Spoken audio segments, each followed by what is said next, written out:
എനിക്ക് പിന്നെ പോകാൻ ഒരിടം ഇല്ലെന്നും പറഞ്ഞ്.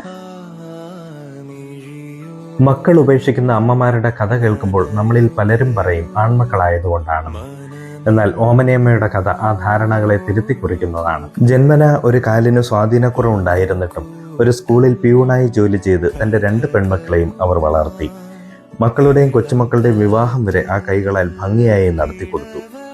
പക്ഷെ എല്ലാം കഴിഞ്ഞപ്പോൾ ആ മക്കൾക്ക് അമ്മ ഭാരമായി. കഴിഞ്ഞ 3 വർഷമായി ഗാന്ധിഭവന്റെ തണലിലാണ് ഈ അമ്മ. സങ്കടകരമായിട്ട് എനിക്ക് ജീവിക്കാൻ അവിടെ ഒരു നിവൃത്തിയില്ലാഞ്ഞോണ്ട് ഞാൻ ഇറങ്ങിപ്പോരുന്നത്. അങ്ങനെ ഞാൻ 2 ദിവസം ഞാൻ വാടകയ്ക്ക് താമസിച്ചിട്ട് വീണ്ടും വീട്ടിലോട്ട് വന്നപ്പോൾ എൻ്റെ കതവെല്ലാം അങ്ങ് അടച്ച്, മുറിയൊക്കെ അടച്ച്, ഞാൻ ഒരു സാധനങ്ങൾ എടുക്കാനൊന്നും സമ്മതിച്ചില്ല.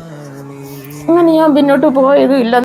അല്ലാതെ വാശിയൊന്നുമില്ല, അവരിനി ഞാൻ ചെന്നാലും ഇതുപോലല്ലയോ, അതുകൊണ്ട് ഞാൻ പോകുന്നില്ലെന്ന് വെച്ചു.